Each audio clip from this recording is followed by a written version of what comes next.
केरल के कोझिकोड में corona virus की वजह से ईद के मौके पर गुलजार रहने वाले बाजारों में सन्नाटा पसरा दिख रहा है। ईद की खरीदारी के लिए पहले जिन बाजारों में भारी भीड़ उमड़ती थी, वहां अब लोगों की भीड़ कम है।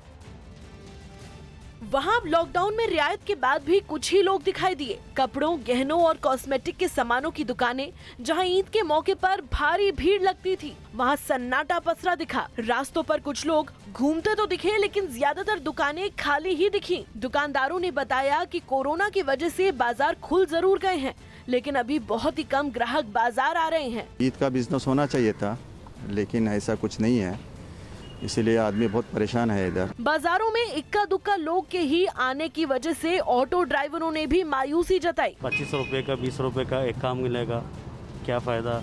अभी बहुत दुकान खोला था, लेकिन आदमी नहीं है। दिल्ली वालों को अगले 2 दिन तक भीषण गर्मी का सामना करना पड़ सकता है। मौसम वैज्ञानिकों के मुताबिक दिल्ली में पिछले 2 दिन से लू चलनी शुरू हो गई और अगले 2 दिनों तक पारा 46 डिग्री सेल्सियस तक पहुंच सकता है। दिल्ली में कल भी मौसम का सबसे गर्म दिन रिकॉर्ड किया गया। पालम में तापमान 44.7 डिग्री रिकॉर्ड किया गया। अगले 2 दिनों तक बारिश की कोई भी उम्मीद नहीं दिख रही है और गर्मी इसी तरह से बनी रहेगी।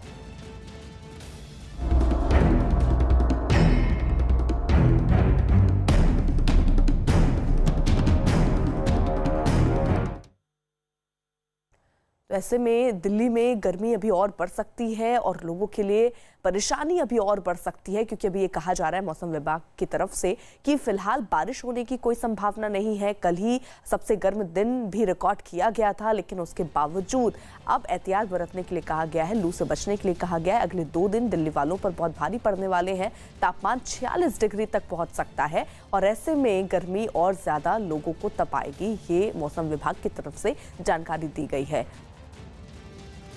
अब हमें उम्मीद है कि धीरे धीरे टेम्परेचर और बढ़ेंगे। हो सकता है कि पालम में 46 डिग्री तक पहुंच जाए और सफदरजंग में 45 डिग्री का भी आंकड़ा पार कर जाए अगले 2 या 3 दिनों में, क्योंकि अब जो कोई भी वेस्टर्न डिस्टर्बेंस नहीं है, बारिश की संभावना ना के बराबर है। 27 तारीख तक हमें बिल्कुल भी बारिश की उम्मीद नहीं है। कोरोना वायरस से खुद को बचाने के लिए लोग बहुत सारे उपाय कर रहे हैं, जिसमें मास्क, चश्मे, फेस शील्ड शामिल हैं। ये सारे उपाय तो बड़े लोगों के लिए हैं। कभी सोचा है कि वो छोटे बच्चे अपना बचाव कैसे करेंगे जो खुद अपने बारे में सोच नहीं सकते? सोशल मीडिया पर एक वीडियो वायरल है, जिसमें एक पिता ने अपने छोटी बच्ची के लिए कोरोना से बचाने के लिए एक बॉक्स तैयार किया है। क्या है इस वीडियो की सच्चाई?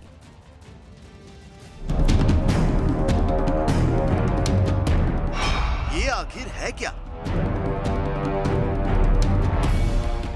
वीडियो देखकर ज्यादा समझ में तो नहीं आ रहा,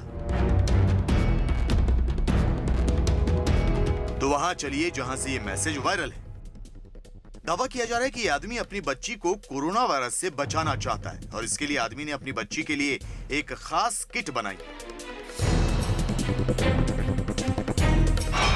चीन से अगर कोरोना वायरस फैला है तो इससे बचने के लिए ही चीन में कोशिशें भी सबसे ज्यादा हो रही हैं। अब ये छोटी बच्ची मास्क तो लगा नहीं सकती, ये किट बच्ची को कोरोना से बचाएगी। सोशल मीडिया के अलग अलग प्लेटफॉर्म पर इस किट के वीडियो शेयर किए जा रहे हैं, जिसमें एक शख्स अपनी बच्ची को एक बैग जैसी किट में घुमाते हुए दिख रहा है।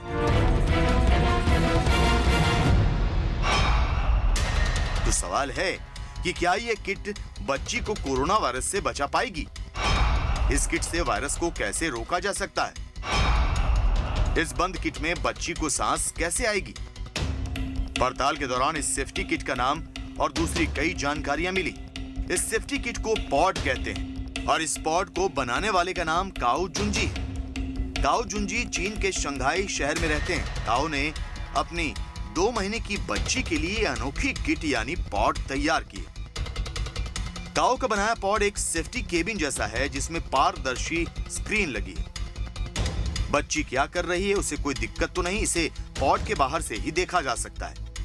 घर से बाहर निकलने से पहले इस पॉड की चेन बंद कर दी जाती है, लेकिन इस बात का पूरा ख्याल रखा गया है कि पॉड में हवा आती रहे, वो भी साफ। इसलिए पॉड में हवा को साफ करने वाला एक फिल्टर भी लगा है। फिल्टर भी हाईटेक है। इसमें एक स्क्रीन लगाई गई है। स्क्रीन बताती है कि बाहर की हवा साफ है भी या नहीं। पॉड में ही बच्ची के लिए ग्लव्स और खास सूट भी बना है। और पॉड बंद हो जाने के बाद ये पॉड बच्ची के लिए एक आइसोलेशन बॉक्स की तरह काम करता है। बच्ची बाहर के माहौल से बिल्कुल अलग सुरक्षित रहती है। इस पॉड को बेल्ट की मदद से कोई भी बड़ा कर अपने कंधों पर लटका सकता है, यानी बच्चों को बाहर घुमाने में भी कोई दिक्कत नहीं होती। ये पॉड बच्ची को कोरोना वायरस से तो बचाता ही है, बच्ची को प्रदूषण से भी बचा रहा है। सेफ्टी पॉड बनाने वाले काओ को साइंटिफिक फिल्में देखना और वीडियो गेम खेलना काफी पसंद है। अपनी बेटी के लिए पॉड बनाने का आइडिया उन्हें एक वीडियो गेम से ही मिला। डेथ स्ट्रैंडिंग गेम में एक छोटे बच्चे को प्रदूषित हवा से बचाते हुए ले जाना होता है। गेम में जिस तरह के सेफ्टी केबिन की बनावट है, काओ ने ठीक वैसा ही पॉड डिजाइन किया है। दुनिया भर में कोरोना वायरस के ऐसे मरीज भी हैं जिनमें कोई लक्षण नजर नहीं आते, इसलिए काओ नहीं चाहते थे कि बच्ची को किसी तरह का कोई खतरा हो। कुछ डॉक्टर्स ने इस पॉड पर सवाल भी उठाए। उनका मानना है कि इस पॉड में बच्ची तक हवा पहुंचने में दिक्कत हो सकती है, लेकिन सेफ्टी पॉड उनकी बच्ची को पसंद आने लगा है, जिसके बाद काओ ने इसे अलग अलग साइज में तैयार करने की योजना बनाई। न्यूज़ 18 इंडिया की पड़ताल में वायरल हो रही खबर सही पाई गई। गुजरात के सूरत में बीती शाम एक केमिकल फैक्ट्री में भीषण आग लग गई। आग इतनी भीषण थी कि आसपास के जिलों से भी फायर ब्रिगेड की टीमों को बुलाना पड़ा। फैक्ट्री में लगी आग की लपटें दूर से ही दिखाई दे रही थीं। फैक्ट्री में केमिकल होने की वजह से फायर ब्रिगेड को आग बुझाने में काफी मुश्किलों का सामना करना पड़ा। आग से उठ रहा धुआं भी 5 किलोमीटर दूर से ही दिखाई दे रहा था। फिलहाल आग किस वजह से लगी ये अभी तक पता नहीं चल पाया, लेकिन इस आग से लाखों का नुकसान हुआ है। सूरत में ये केमिकल फैक्ट्री जहां पर ये आग लगी, किन वजहों से आग लगी वो साफ नहीं हो पाया, लेकिन आग कितनी भयानक लगी होगी तस्वीरें ये बयां कर रही हैं। हालांकि इसे बुझाने के लिए आसपास के और जिलों से भी फायर ब्रिगेड की टीमों को बुलाया गया और उसके बाद कड़ी मशक्कत के बाद आग पर काबू पा लिया गया, लेकिन ये बताया जा रहा है कि इससे लाखों का नुकसान हुआ है।